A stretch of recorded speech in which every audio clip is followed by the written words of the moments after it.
स्वतः पारशी त्याला दिलं, त्याला मारलं, त्याच्यावर लगी केली आणि काय थुकले वेगळे. माझं म्हणणं इकडलं काय तर इथले जे SP साहेब आपण का रजावर गेलेले, इथे कलेक्टर साहेब आपण का रजावर गेले, तुम्ही सगळे लोक माझी काय काय गोष्टी मोठे लोक जे घडतात तर तुम्ही तात्काळ तुम्ही करता. मागं सुद्धा श्रीरामपूरमध्ये गोळीबार झाली, मागं सुद्धा नगरमध्ये काही जातीवाद झाले. माझं म्हणणं जात जो गुन्हेगार असतो याला जात नसती. जो गुन्हेगार असेल की कोणत्या जातीचा असो त्याला केलं, पण गुन्हेगार म्हणून त्याला शिक्षा व्हायला पाहिजे. आणि तुम्ही एक पैशावाला म्हणून कुणी एखादा मोठ्या जातीचा म्हणून तुम्ही होत असाल तर बाबासाहेबांनी जो कायदा केलेला आहे याचा अर्थ तुम्ही कायद्याच्या पलीकडे काम करू राहिले. आज बिहारमध्ये मोदी साहेबांचे लोक काय म्हणतात, काल म्हणे चोरी झाली महिलांची तर सिटी कमी दिंडी काढली. मध्ये महाराष्ट्र इथलं बिहार महाराष्ट्र भारताच्या बाहेर आहे का? असं काही नाही ना. तुम्हाला सांगतो आपण साहेब आले, SP साहेब तुम्ही आल्यापासून अख्ख्या जिल्ह्यामध्ये गुन्हेगारी वाढली, कमी झालेली नाहीये. माझं म्हणणं तात्काळमध्ये तुम्ही हे लोकांना धरून चांगली शिक्षा व्हायला. माझं म्हणणं फक्त यांना आहे ना अशी शिक्षा व्हायला पाहिजे खरंखोर आणण्याला पिढीला.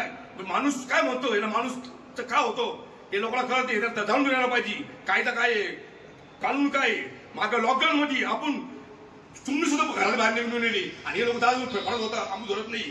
तात्काळ मध्ये झालं नाही तर मला वाटतो मातंग समाज इथले अनेक काही भीम सेनात, मुस्लिम संमेलनात अनेक काही मांडे जिथे असेल जो माणूस असेल हे लोक रस्त्यावर उतरल्याशिवाय आणि अशा लेवलला शिक्षण बंद करणार नाही, थांबणार नाही. हे मुद्दे सांगतो.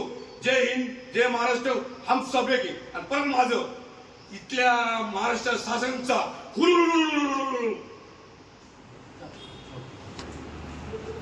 सोना येथील संजय वायरगर या मातंग समाजाच्या तरुणाला तेथील गावगुंडांनी 20 ते 25 गावगुंडांनी त्याला उचलून किडनॅप करून त्याला बेदम मारहाण केली, त्याच्या अंगावरती लगी केलेले आहे.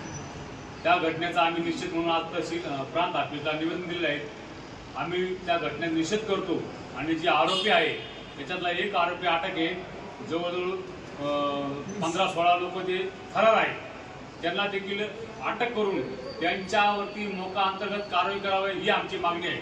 शासनाने लक्ष घालावा आणि आरोपीला तात्काळ अटक करावा आणि त्या आरोपींना झिंड काढण्यावर त्या आरोपींना जर कधी चौकात आणून पोलिसांनी खाक्यावरती दाखवली तर हा घटना घडणार नाही.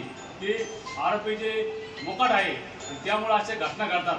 आमची विनंती आहे शासनाला, प्रांत अधिकाऱ्यांनी निवेदन दिले आहे शासनाने लक्ष घालून जे कोणी आरोपी असेल ते लवकर लवकर पकडावा आणि त्यांना जेलमध्ये टाकावं.